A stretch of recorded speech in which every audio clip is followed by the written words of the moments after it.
Okay, we should be live. Welcome to another live stream on this channel where we try to do open research.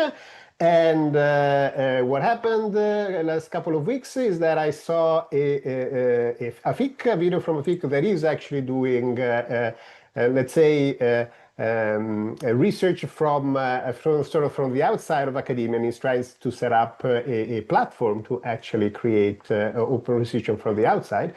And so I thought we should have a chat to sort of look at the problem for both sides, from somebody like me that is trying to create sort of a collaboration across an open collaboration between the different universities, but also hopefully with people that can help from outside of academia, and from him who is trying to come from the other side. And so we'll see if we can get something going. So I think, why don't you start and you tell me a little bit about you, your experience, and what you're trying to do. Yeah, sure. So thank you, Gabriel, for having me on. Really support your project and very happy to talk. Uh, so to introduce myself, my name is Afiq. I'm from Malaysia. I did theoretical physics for like 4 years at Cambridge, and then I went into finance as a quantitative trader. Whilst I was doing finance, I was always keeping physics sort of on the side during my free time and working through problems and reading literature. But then I would say around 2 years ago, I started to approach professors about problems that they thought an outsider or a part-time could solve. So I did one of those things, and that project is going, and it's in progress. And then I basically thought to myself, well, hey, isn't this great if people who still want to do physics or chemistry or biology as research can do it part-time while still having a day job so that they could financially support themselves in other ways or have a different lifestyle.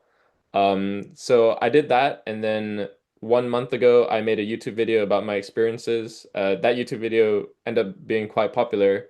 So I made a Discord where I basically invited a bunch of people trying to do independent science, trying to do independent science for them to talk about their problems. And so this Discord has done quite well. It's got around 600 people. The YouTube video had around 60,000 views. So I definitely feel that there are people who want to do science in properly and in research, but want to do it kind of like part-time and independently, not go into academia full time. So yeah, initially my interests as an independent scientist were around computational chemistry. But then I sort of branched out, working now with nonprofits in the physics of biosecurity, FAR UVC, and also some LLMs for health diagnosis. So yeah, that's my background. I'm still very new. A lot of the people on the Discord actually are way further along than me in their independent science journey. There are people in the Discord who have published independently and have written like GitHub repos of really useful code, much more in depth than I have. So Interesting. yeah, that's sort of my background. So, what do you think are, let's say, the challenges for somebody like you doing something like that? Okay, so the most obvious challenge is supervision. So I found that a lot of people in the Discord had already done like advanced degrees in the natural sciences. Many also have even done PhDs. Many have done research projects whilst in university, but then had to go get a job because they couldn't get a PhD position or didn't want to get a PhD position. So then after that, the problem is like finding someone who is willing to take them on as a supervisee on a part-time basis.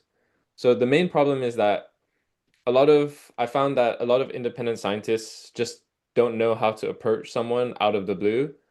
Um, Another problem is also that I think, it's very hard for them to know which academics are open to supervising sort of part-time scientists like you are.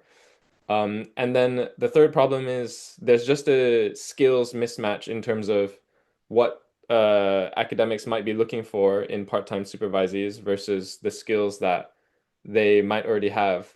So I think the main problem is just right now one of matching Yeah. where it's very hard for people to know what problems they could contribute on and what are easy enough to be tractable for part-time researchers. And the academics who want to supervise open source research don't know where to find potential independent supervisors, and they can't figure out how to assess the skill levels that they might have. Yeah, yeah, So, that's exactly my problem. So, I'm especially for the type of things that I do, where there is a lot of interplay between different areas. It's difficult to find a person that has the skill set because, I mean, it took me. So I started doing work on foundation for real about 10 years ago. And so for the first 2 years, I basically had to go and study a lot of stuff. And if you are a part-timer, you're not gonna have 2 years of your life that you say, oh, I'll stop working and let me go and audit a bunch of classes and so on. So that's kind of one of the problem that I also have. And it's also difficult for me to like have something that is cut out that I can offer. I mean, when I was doing software, it was a lot easier. I could mhm, say, I'm building this infrastructure and I have my framework, but now I have this little side. You only need to know these classes. I can build a unit test, and these are the things that you need to do. With the type of things that I'm doing, it's a lot harder. I haven't quite figured out. I have the same problem trying to get sort of undergrads involved. It's the same problem. I mhm, am now finding that it's easier for me to cut out a piece of math that for a mathematician, for the physics, I find that it's extremely hard. And then even if I try, so I have this list of open problems on my website to sort of, been experimenting with that. And again, ideally, at some point, I wanted to have GitHub issues on these things. And then I realized that I couldn't put math in GitHub at the time. I mhm. don't know if I can finally do it now, but that's why I started doing on the web page. So there is also a problem of tooling for me, like what is where can I put these things in a Yeah, decent way? And then there is a problem that even just maintaining that list is costly. So yeah. even if having a person that helps me maintain the list is of value, but those are also things that are difficult to communicate. Look, you can actually help me with the project without really doing sort of hardcore math, physics that it would take Mhm, you 10 years to get the background. Actually, there are a lot of infrastructure things about the project that somebody could help that are not. But then it's difficult to communicate because it kind of like becomes a little bit like a job, right? Somebody from the outside has to come in and says, okay, what are the requirements, the spec, and so on. And then I'm afraid that it becomes too much like a job, and then somebody's not interested in doing it. So. mhm. Yeah, I mean I completely agree. I think there's like I think the most natural place for independent researchers from my experience has been infrastructure. And the main Hmm. reason why I think this is because the main reason why I think this is because like software engineering has already had, and computer science has already had a very strong culture of collaboration, like real time. Like we have GitHub, we have open source. That's nothing new. And people just know how to code. And a lot of the problems on the infrastructural side are building data pipelines or building scripts. And you don't need to know much contextual knowledge to do these kind of things. The problem is that it can be, as you say, maybe a bit dry or hard to motivate someone. And yeah, this is like this is like one of the key challenges I think there is, because there's a trade-off between build like having a really obvious deliverable, which is building the infrastructure. For example, why not just build a database for your assumptions of physics projects? Why not build some like live real-time thing where people can contribute and add solutions? That is, I think, that's probably a solved problem in terms of the infrastructure because other people have done it for different things. But Mhm. then the hard stuff does require like context, it requires knowledge. And in physics anyway, it's really not obvious how to chunk like the problems into smaller ones so that you can quickly distribute it to people that don't perhaps know the context. Whereas in software engineering, that is a more obvious problem. Um, Yeah, this is something that we've been speaking a lot about on the Discord, like how to get people motivated, how to like distribute problems, how to get better visibility on potent like supervisors. And yeah, I still think that there's like loads of work to be done in just like setting up the infrastructure to do this like properly. Like maybe there's like some sort of like GitHub for physics, or like maybe it looks like maybe it looks like some sort of like open source platform, like what you're trying to do with the Assumptions of Physics project, where people can submit like theorems, but I don't know, maybe they're like pull requests or repos, or maybe it involves encoding all of the laws into like a formal language like Lean 4 or Coq. It's really unclear.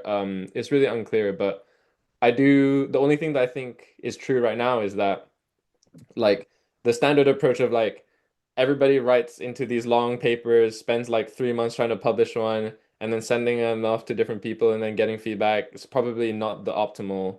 It's probably we could probably do a bit better than that, I think. Yeah, so my problem is I can't do it like that. So I am starting doing these things not because oh it's nice at school, is because I've seen that for the type of things that I want to do, the standard procedure of academic practice just doesn't work. Because what I'm trying to pull off is to essentially make the math, the physics, and the philosophy sort of agree at a tight level, such that it becomes blurred the line where physical specification is actually a philosophical argument and then gets encoded into math, such that the sort of the math is actually representing the physics with a clear philosophical stance, so that it is that you know what you're actually modeling. And so you need to be able to look at the problem from multiple different lenses to see that the whole thing fits. And we found it absolutely impossible to do it in the academic setting, because you're writing a paper, you have to write it to an audience. And now, if I write it to philosophers, I can talk about some things, but not others, and they might not be interested in some of the things that I'm saying. If I talk to the physicists, then a lot of mathematical detail, they're not going to know yeah, they're not going to know exactly what point set topology is, and some of the issue in the foundations of mathematics and so on that become relevant to the foundation of physics. And so a lot of these papers that we tried to write, we were never able to publish because the journals, either they just said, oh, it doesn't belong here, or they say, oh, well, we would like to have, they try to find reviewers and they can't find them because people say, well, I don't know what this is, too different from what I'm doing. And so what I realized is that the only way that I can do this is by essentially putting all these ideas in a long format, and then at that point it has to become a book. And so I have this open source book that it's on GitHub, and that's where I do the work. And you can see my stream of commits since 6 years ago, where I try to get things to work. And then what I do is try to find people that are interested on the different sides and review those things piecemeal. So that's how I do the review. And I'd like I really want the review to be open and not through double bind and all of that, because I need to find people that understand what I want to do and that can give me feedback so that I can fix things. And a lot of the time, the blind peer review I've seen, it sort of encourage people to say the craziest things and so on because they have no consequences. And but on the other side, if in the standard academic system, you need the blind review because you might get into a situation where the guy reviewing the paper, a professor, is actually his postdoc. Because that's the only other person that can actually review. And of course, if now the guy knows who he is, there's going to be consequences. So, and I don't think there is a sort of a solution, one solution that fits all. But I know that for my own purposes, I just have to do this long form where it really becomes like a big software code, right? You're working on a big code base, taking pieces here and there. And I know that that's the right way to do it, but of course, I'm not going to be able like it's very hard to find other people that want to work like that. Hmm.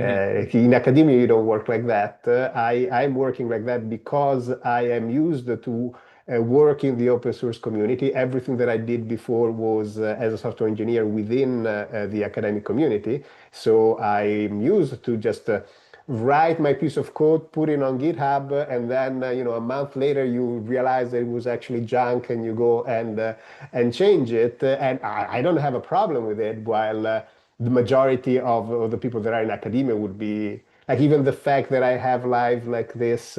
That I'm sort of openly admitting, well, I don't know this. Can anybody help? It's kind of antithetical to the stereotype of the professor that is serious and knows everything and so on. So there is also that part that that sort of comes. So I'm basically forced to have to find something, because the problem that I'm trying to solve is that. And then how do you uh, uh, how do you take these gigantic problems and divide it into chunks that are independent of each other, such that people who have limited knowledge can make advancement on each separate piece. I know how to do it for a software project. I do not know how to do it for this assumptions of physics project. And it might even be that, and this is part of the research, it might even be that I can't do it, because once I figure out how the problem decouples, I've solved the problem. So Hmm. my problem is understanding how the problem decouples. So once I know how it decouples, I don't need help anymore. And Yeah. a lot of the time it feels like that. That feels that, that's what that I'm actually trying to do. Like, find the correct set of axioms from which I can give a good mathematical foundation to all of physics, and it's actually justified by the physics. That you can just, you don't just take axiom at random, but you know what they are. Hmm. That's like, once you've done it, you're done it. I do not need Hmm. help, but to solve the problem, you need to understand how the whole thing works. So it's interesting that you also said that the easiest thing that people can contribute it from outside is this infrastructural thing. The thing is that, so sometimes it has happened. Actually, it's happened twice, that I got a random pull request for the Assumptions of Physics book with typos. And you have no idea how much I appreciate that. I don't even know how to communicate it. To me, that's the best help that I can get. It seems stupid, but I've had a lot of people that come in and said, I wanna collaborate and we'll do something. And I spend maybe a couple of hours saying, okay, you could do this and that, and they disappear, right? Hmm. So it's hours wasted. For that, it's completely the opposite. I did nothing. A pull request shows up, and something has improved. To Hmm. me, that's, yeah. Well, I think like with regards to that, this has made me sort of reflect on the model of how independent researchers should reach out. So I get like one thing is one way would be sort of supervisor driven, where the supervisor sends out requests for independent researchers. They talk with them, and then what happens often is that maybe something happens where the independent researcher or part-timer is too busy, or they feel like they can't do it, Yeah. and then the supervisor has wasted hours. Maybe what should change is that the culture on the side of the independent researchers should be more pushing, or the ones to initiate the conversation. So what what has been discussed in the Discord with the people who are on there. Shout out to, I don't know if they're watching this, but shout out to Jess and Arthur. We talk about this a lot. Is that if there is, maybe the independent researcher should signal some minimal commitment or project, and basically submit that first pull request, and then from then Oh on you yeah. it's a signal that they're serious, Oh basically. yeah. So this one. So if I see a person that starts routinely share the videos or things on social media, or say, puts a simple pull request for simple, I immediately knows. Or even they're commenting and asking decent questions on the YouTube videos. Since I do that, I Mhm. I notice. So if there's anybody that wants to understand how to initiate it, do that because I'm gonna see and say, oh, actually, this guy is like coming to all the lives that I'm doing, asking questions, participating. Yeah, and then of course Yeah. you start building trust. So Yeah, yeah, I completely agree. But I think, yeah, I, I, one thing that I actually have realized from the Discord is that like a lot of people are super capable, but they just don't know maybe how to do that like first step, like that yeah, first minimal project or that first minimal pull request or that first correction to like just start the conversation. yeah, So yeah, I mean, if anyone's watching this, I would probably just be biased on the side of action, where if there is yeah. something that you can do, like just do it, send the amendment, or send make a minimal blog post about it, or suggest a correction and just put it out there Yeah, and say, so hey, my main thing is follow, like see what the guy is doing, see what he's asking, so on, and do a minimal thing in the direction that it's already in the direction of what the guy wants to do, whatever it is. Right? If the guy is posting on Substack, go and respond to that Substack. You know, just do that. Like, don't create in your head an image of how the thing should be. Just follow what the guy is doing and construct that image of what is it that you are going to do while you're doing small things. Because it's easier to do the small things and make that grow to then start creating an image of your head of what you're going to do that then it doesn't pan with reality. yeah, yeah, I completely agree. So what So other what? let me respond to a couple of comments from the chat because otherwise we're Oh not yeah, being sure. good. Go So, for it. Santiago Martinez asks, have you ever thought about doing research on artificial intelligence? No, I don't do artificial intelligence. So this is another thing, is that if you're contacting somebody who is working on a specific project, you have to be sure that you are want to work on that specific project. So it's because I do research on the foundations of physics. And because I'm public, I do get a lot of people that says, "Ah, I'm doing my theory of everything and so on." And I make it absolutely clear, I don't do theory of everything. I just do mathematical foundations of the theories that we have so that we can have a better foundation that it's more logically sound, that it's more physically motivated and so on. So even with that, like, please do your homework before you contact somebody and see what they're doing. And if they're not doing don't bother them. If you bother them, they're just gonna add you to their spam list and they're never gonna reply. You basically get one chance. So you do of cold calling a person. And then another question is, why not using a simple approach? You select experimental data you want to explain. I do not have experimental data that I want to explain. Like my work is completely on mathematical structure, theoretical things. And so what I need to explain is why do we have these mathematical structures? What do they map to the physics? How do they map to the physics? And are actually are they actually the correct mathematical structures that that we need in physics, or they're different? Because it's a lot of the time turns out that they are not, right? So this is again how my project is difficult, because if I had number crunching, I could probably find people outside that basically say, okay, you know, even go and try to find a new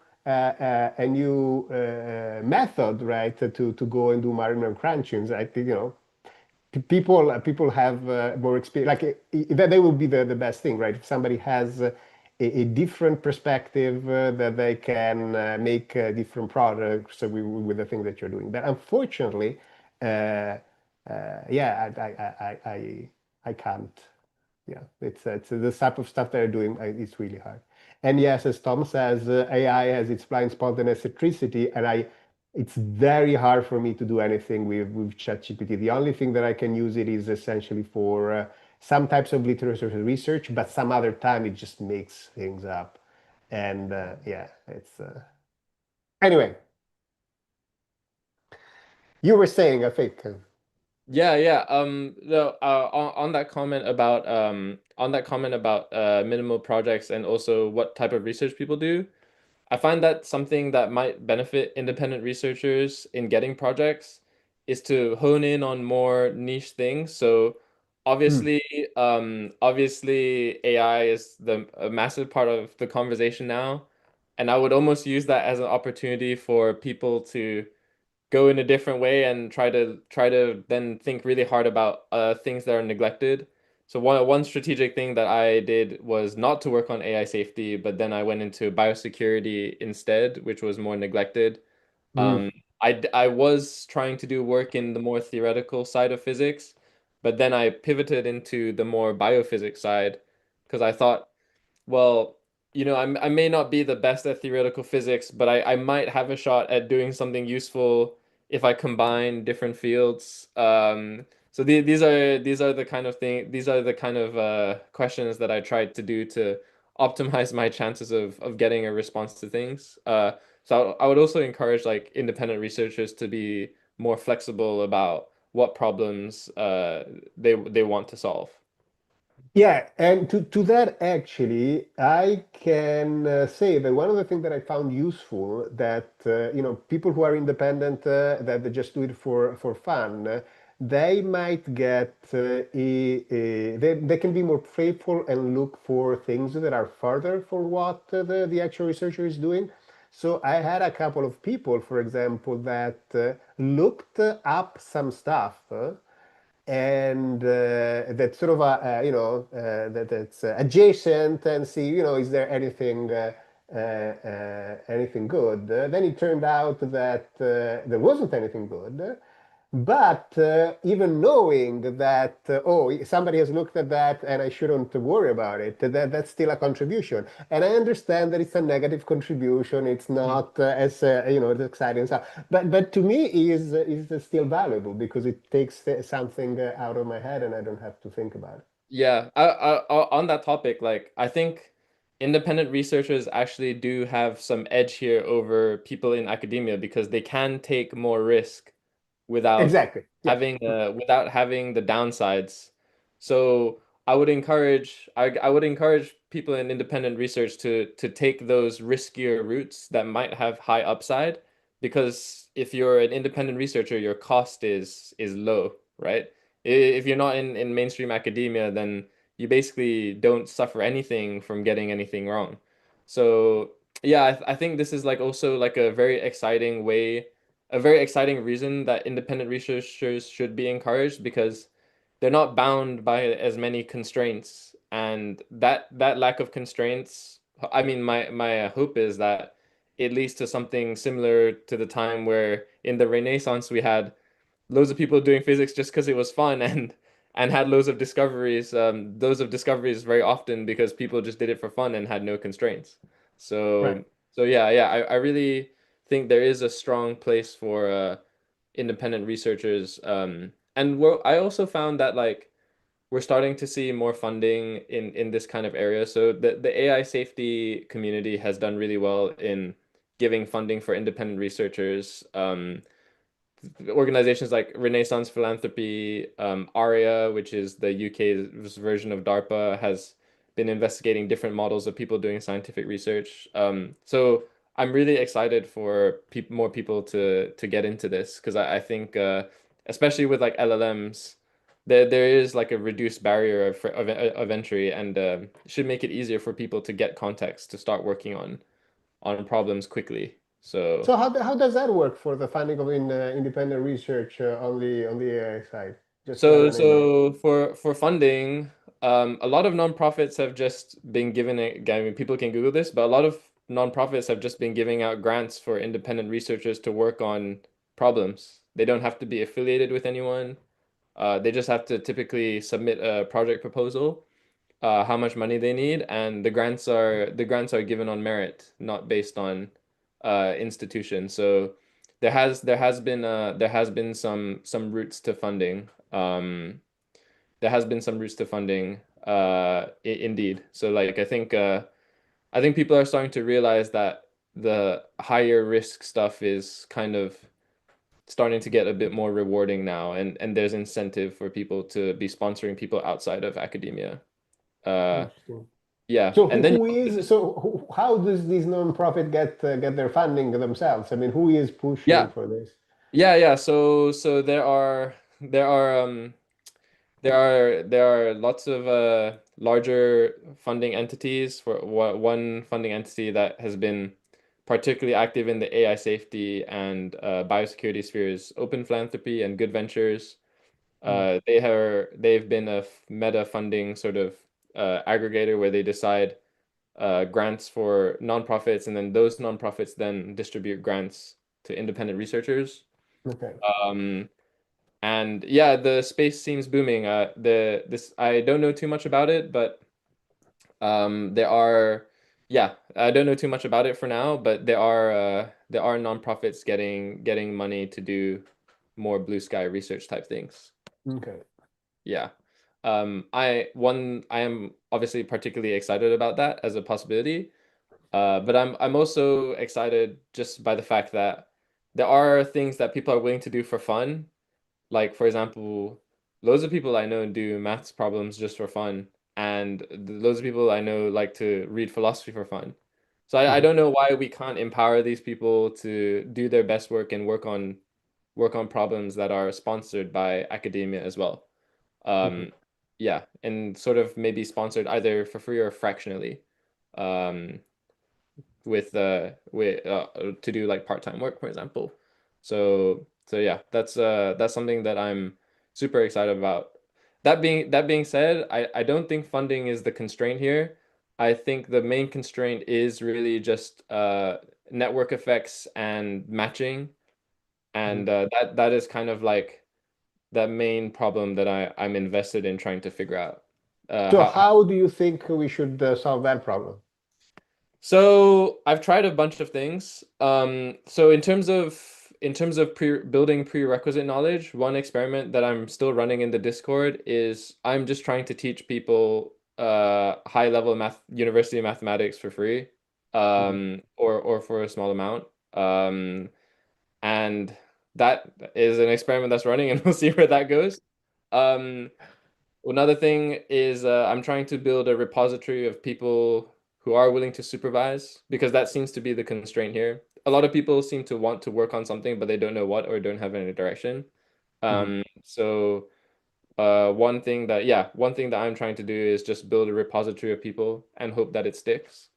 Um, other How are you people building that? Is it something that like is open accessible? Is a website? I've just yeah, I've just started, but it's literally just compiling names on a list, and I hope to distribute it with their permission. So your name is Okay. on the list. I have meetings every Tuesday with people hoping to get leads on who might be willing to be on this list. Uh, Okay, interesting. yeah, and right now I'm trying to think about like sort of more efficient ways for people to demonstrate commitment. So, one thing that I'm working on with someone in the Discord, who's very talented, is potentially they're actually leading this, is potentially making it easier for people to do that first minimal experiment. Yeah. Um, so I don't know if Arthur is watching this, but yeah, shout out to Arthur. He's trying to figure out a way for people to rapidly make minimal experiments from papers so that they can send it as a demonstration of commitment. I'm also personally working on trying to summarize papers in a way that makes it easier for people to verify their claims. Um, right now, the attack surface area is fairly large because this is all quite new and quite recent. So these are some of the things that I'm trying to solve. Yeah. Okay, so that's been on that discussion. Let me go through the chat because we have been going through it. So perhaps setting up from Magma, perhaps setting up a public forum such as Reddit for the project would allow for easier collaboration. So uh, for me specifically, I have a Discord and I only give invitation to that Discord with people that I have interacted with, either Mhm. because they have participated in discussion online or because I they participated in summer school and so on. So that's the problem because of the topic that I touch, which is the foundations of physics, which seems to attract a lot of people that have wild ideas and so on. And I need to keep the discussion sensible. So I do not know whether I am already at a critical mass where it doesn't matter because the community sort of at some point will find its way to remove the people that are a mess. And but yeah, so that's kind of my problem. So that's a sort of a problem on the side of who is doing this. Is how to attract the people that that might be interested. Also, removing the people that are sort of going to be a disturbance, because that's exactly what you don't want to have. Is to have a community where somebody thinks, oh, I'm going to do something helpful, and then comes in and see that the discussion is all over the place and say, you know what, this is my free time. I have no commitment. I'm gonna participate on something that doesn't look good. So that's kind of my problem with public forums and something like that Mhm. is. And On, then I mean, on my end, yeah, I just posted the Discord for mine on there. So, I have the opposite philosophy right now. Please join if anyone's watching this. Yeah, join. No, Uh, but I understand. Like for you, if I were you, I would do the same thing. yeah, Your interest right now is growth, so you need to make the thing as big as possible to make something. I already have something that is going, and it's already delicate, so I can't risk the. Yeah, yeah, no, that totally makes sense. So yeah, yeah, so yeah. join his Discord. Yeah, I mean, on my end, I think it's gone okay. The group has sort of turned into just like the group has kind of turned into like half like ask math questions and then half ask like how to do independent research or share your project. Mhm. That has worked that's worked well for now. Some yeah. So wait, let me just retype in the link. Oh yeah. If you can put the link in the Yeah. chat. If you can't, send me the link through the Zoom chat and then I put it in, because I if you might not be able to put links, only the person that Yeah, yeah. I've sent it to you on the Zoom chat. yes. If anyone wants to join. Okay, so let me see if I can copy it. No, it doesn't. What is going on? Okay, let's do this. There you go. So this should work for everybody. Yeah. Okay, awesome. Is it a permanent link or is just a one It's week? this one's just for 1 week, but yeah, anyone Okay, who so if you're watching this after a week, you're gonna have to go somewhere else to get the invite. yeah, sure. Yeah. Um yeah, so that's yeah. One other thought that I was thinking as well, which I am quite excited about is something that I'm quite excited about is automated project discovery as well. Mm, Um, something that we spoke about in the Discord with lots of people involved is there a fast way to, again, this is an idea from Jess, so if Jess is watching this, shout out to her. Is there an idea, is there a way that we could, given someone's background, automatically match them to a supervisor that is available and willing to do this kind of thing, and B, something that really aligns with their interests? That seems to me like a very difficult matching problem, mm, but if solved, I think could potentially be huge. It's just very unclear where to get the data for that and how to evaluate someone's interests so deeply that and skill level yeah. so deeply that would be possible. So yeah, that's something that we've been thinking about in the Discord. Um, and then one thing that is also worrying is that like what if like science, because of LLMs and AI acceleration, just becomes so far advanced and can be done by AI that it's then just really hard to kind of get to the frontier and contribute anything. So that's yeah. So that's another problem that I have is that especially if somebody is trying to work on things that I'm actively working, the speed at which I will progress will most likely be faster than the speed that an independent researcher can progress. So that's a thing, and we've So right now, I would have said that one of the things that people can always help me with is literature research, and probably with LLM.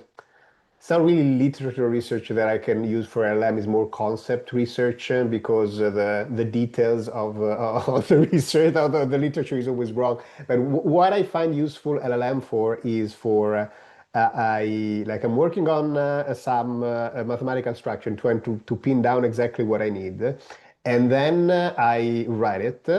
And then I can ask the LLM basically if this is known as something in the literature. And sometimes it gives me a name that then I can go and search and do it. And this has been a game changer for me because you have no idea how much of stuff in math and physics I've sort of rediscovered. And oftentimes I do like I could only know the name after I did the full work because then it would be apparent to me how I would call it, and then I find it, and then I wasted 3 months. I could have, if I knew the name beforehand, I could have saved 3 months. And so now I can do this. But the more I can do with an LLM, the also means that the less an independent research can be useful because I can do it by myself. So. Yeah. It's a double-edged sword. So the more that an independent research can do by himself or herself, it's also the more I can also do by myself. Yes, yeah, I completely agree. Um, something that we're also discussing was LLMs to do actual reasoning. So ironically, again, Arthur pointed this out. So shout out to him if he's watching this. But yeah, there has been news on Twitter about OpenAI releasing testing a model which has been able to solve math problems even better now in the from the Mm. International Mathematical Olympiad. So one thing that we are wondering is we one thing that we've actually already tried is to train it to see if these LLMs could solve example sheets from Cambridge, the stuff that I used to do. So far, Mm. it is unable to do it. Okay. Um, but if even if it's unable, is there some happy middle ground where it can just give you like enough hints to be able to do it yourself? Mm. Um, so the use of like But proof. are these have to be problems that already been solved, or So because that's most of my that's problems are things that are not being solved otherwise? that so this is unclear. It's unclear whether when you ask like a LLM a question on math, whether it's just rigor it's sort of doing like a fast index on its training data and figuring out that one stack exchange solution that was in its Yeah. training data and then giving spitting that out versus it actually reasoning. So Oh, this it's is definitely not reasoning. I can tell yeah. you because a lot of the so I basically so from time to time I have an open problem like suppose that I have an open set and I do these things. Is the result a closed set or stuff like that, right? And I ask this question and clearly it's like it feels like a high school student that doesn't know exactly anything and is just stringing some words together to and sometimes 'cause there was this incident. He was basically asking whether a conjecture was true, and then he gave me I don't know. He gives you a counter example and says, "Look, the counter example like clearly violates the conjecture, so it does not apply." Oh yes, you're right, and he gives me another counter example. Oh, and it doesn't work. Oh yes, you're right. It's given, and then he starts to speak to me in Russian, and it crashes. So that Mhm. was my experience of having it Yep. trying to actually help something that then I was able to prove by myself. So it wasn't Yep. even that hard. And Yep. so I would hope. So for those things, I would have more hope for something like Lean, some kind of proof assisting. The problem is that the barrier to me to use those things is too high because I would need to take a lot of other concepts, put them in, and so on. And of course, that might be something that an independent research can do. Help me take all the frameworks that we've built, the connection to topologies, and help me start populating easily. So that could be a good independent project because it's not on my critical path. so the independent researchers can take the time and so on. And it's complete, as you said before, it's like riskier exploration. That if it actually works, it would be tremendous. But if it doesn't, but yeah, if there was an interface, like an AI interface to Fislin, right? Something that where there is the LLM model that talks to Fislin, that gives him the thing, then he's able to get so that the reason is done in an inference engine instead of in an LLM. That probably would Yeah. would be more useful. But Yeah, I completely agree. I think there was like there's a question in the comments. What problems do you face when LLM solves the math questions?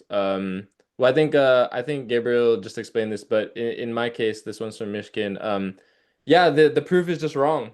Like unfortunately the proof is just incorrect. So the thing that I find really interesting is that I might not be able to construct a proof. But what is useful about the LLM is that the LLM might construct a proof, but it's very easy for me to understand where it's wrong. So I might not know the answer, but I can tell when the answer is wrong. Um, there was a so for as a specific example, there was an analysis problem where there was a proof presented, there was a line of reasoning I saw that was iffy, and then I just made a counterexample to convince that that line of reasoning was wrong. So yeah, that is that is one of the problems. And then as for Mishkin's previous question, can the user just input detailed info about themselves, then use AI to make them into tags and optimize it to supervised profile? Well, I think the problem with that is that it's very hard to know the skill level of someone just based on a profile. And I find that um, people, if they were prompted to write profiles, that they would artificially bias them above their skill level, just not maliciously, but just subconsciously, which means that yeah, it would be hard to still assess suitability. Could you give them math tests? Maybe could you test them on concepts? Maybe, but then it at that point it just becomes a whole application process where that might discourage people from joining. So I think like the balance and how we do this is really tricky and nuanced on how we could solve this problem. yeah, agreed. Yeah.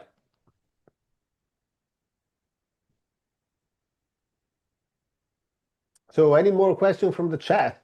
Or Afik, do you have some questions for me? Or Yeah. So I'm really excited about the assumptions of physics project.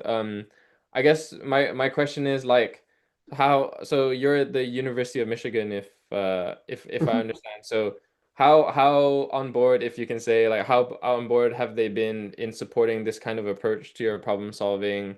How has it been sort of like floating this idea around? What's been your experience? Been I've been really keen to know. within the department, you mean? Yeah, or the I institution. doubt that anybody knows what it is that I'm doing, and probably it's better like that. So Okay.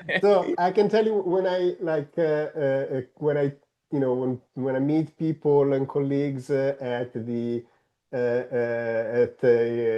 conferences and because some of them are on social media, so they see uh, uh, what that I'm doing. They sort of have this mix of awe and terror on what I'm doing. In the sense that on one side they say, "Ah, yeah, this is this is interesting and stuff," but they would totally would not do it because they would be afraid of what.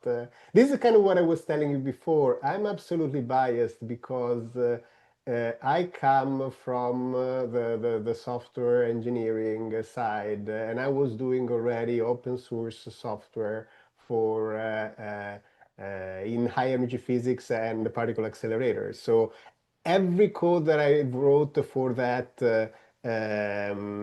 for as part of those jobs were it was either on SourceForge, and then when GitHub became okay, it was moved in GitHub. So to me, it's totally normal, and I know that most of the time, just people ignore what you're doing. Is that and then no, is that that's what's going to happen because people have stuff to do. So yeah, and I'm also in a weird situation because I'm technically I'm not sorry, technically I'm not a professor, right? So I'm not part of I'm not part of faculty. Professor Vidal is part of faculty, but she's not doing this. I'm doing this. And she would also be a little bit more hesitant to put her face. I'm sort of the perfect person to try this out because I'm in a position where I really don't like it doesn't matter. Also, I did the other channel first that sort of gave me a little bit more visibility, and so it's been a natural progression for me to do this.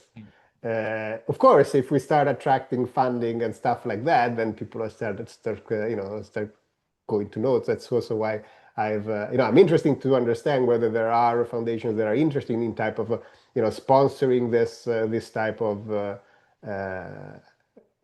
style of doing things because in academia, as soon as you get money, people start paying a lot more attention to you. Yeah. Yeah.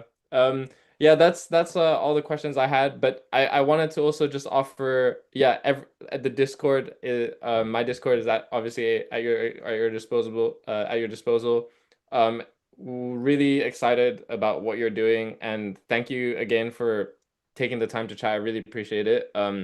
Super happy about assumptions of physics. Yeah, so I think I will try to understand what we can do together, and probably we're gonna have a live similar to this, in I don't know, 3, 4 months to see what happened. And Magma says, I believe GitHub has sponsor section, so then maybe I don't know about sponsoring GitHub. I never heard. But one of the things that I already like mentioned in your Discord that I already got an interesting suggestion. So one of the things that I realize is again the level of things that people need to know or at least be aware to be able to contribute to my project, and I understand that is a lot. Also because I see that a lot of people that work in the foundation of physics, they're academics, don't have the background that they should have. So, for example, even in the mathematical background, I found that a lot of things from order theory are really like basic foundational things that I do think that if you're doing, real serious foundation on physics research, you need to know those things, and they're far too much. So what I realize is that it's uh, it's even a problem to know what you need to know. And Mhm. so a long time ago, I started having this idea that I should have like videos or documents that basically tell you, look, this is the bare minimum of what you should know on this subject, and this is the bare minimum that you should know on this subject, and so on. To sort of have a reference, not really to teach you, it wouldn't be teaching material, Yep. but it's at least if you don't know this, please go find somewhere so that you Yep. know what it is that we're talking Yep. about. And so if that's something that we could, that you think that it could be valuable and could collaborate with, that might be. So one other thing that I've been sort of kicking idea, what happens then on the Discord, I said that I wanted to do this, and then somebody suggests, actually an LLM right now could actually help you because it basically is mainly taking things from books and resources that are there. And I gave it a try, and it actually worked. So it could be that if you think it's useful, maybe we could have like start preparing a couple of like these documents, and then I would just make a video on my main channel that basically says, the bare minimum set theory, the bare minimum of Yep. classical Hamiltonian mechanics and stuff like that. And I Yep. would just go through the document without even having to prepare slides because that's everything that I'm always, I guess, because I'm an engineer, I try to optimize all these things, right? So even for this, right, for this live, I didn't prepare anything. We just go switch the camera and that's it. Because if I know that if I have to prepare like 2 hours for every live, then I'm just gonna stop doing the lives. I don't have the time, right? And so even for this, if I can, pull up these documents, and even if we can organize session in which these documents can be, prepared interactively, and then we have, I don't know if it's on my website or your website or a neutral website that we have bareminimum.org or whatever, we start putting these things, that could be something that could be useful certainly for me, and it might be useful for other people. And if there Yeah. are other things like this, if you're planning of, oh, let's create an open database where people can start populating some problems, I'd be willing to put some stuff there just Yep. to see what happens. And so, Yeah, yeah, I've started actually making an open database of problems, but solve problems. So we could yeah. I'm definitely very keen. It shouldn't be too hard. I'm definitely very keen to figure, well, the infrastructure shouldn't be too hard. Anyway, I'm definitely keen to like figure out a way that we can put problems that is better than just having a big like LaTeX document and then everyone has to download it and then when it changes something then people have to repost a new version. Just silly. Yeah. That's very silly. I'm very keen on having like a big database of problems where people can just say, oh, I want to find a problem on probability that people like a sub problem on probability that someone hasn't fixed yet. Like kind of like Stack Exchange, but significantly more organized. Yeah, this is Yeah, something and that and and and like having worked in open source community and so on, I know that the problem is the maintenance of these things. yeah, Like everybody puts in the right thing there, then 2 years pass and the whole thing is out of. So that's to me is always the challenge. yeah, So, but I agree. Something like Stack Exchange, it would like basically it is. In fact, I've been using the Math Stack Exchange for a lot of my open problems. yeah, Sometimes I just when I can trim down the project to a simple enough questions, I put it on Math Exchange. And the community there, I have to say, it's wonderful. The physics Stack Exchange is a little bit less, but the one in the Math Exchange, it's really, really awesome, I have to yeah, say. So. yeah. Cool. Um, Okay, so we are about at the hour, so I can also go on, but if there are no questions, we can probably stop. I think if you want to stay on to discuss some other things between the two of us, that's also fine. So let's give it like 30 seconds because there is the delay between people writing yeah, on the chat and what we actually there is the delay between what they see me talking and then so. But let's give it another 30 seconds to see if there are questions that pop up in the chat.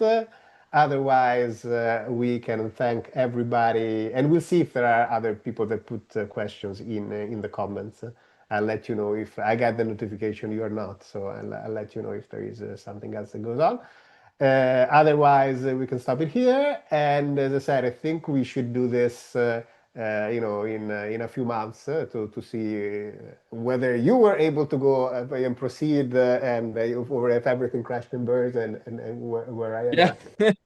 And yeah, because basically, I think you agree with the sentiments. We have no idea, how this thing will evolve. So it's part of the fun is seeing how the thing is going to evolve. Okay, so thank you everybody for Thank staying you. on the live. Thank you, I think, for participating, and see you next time.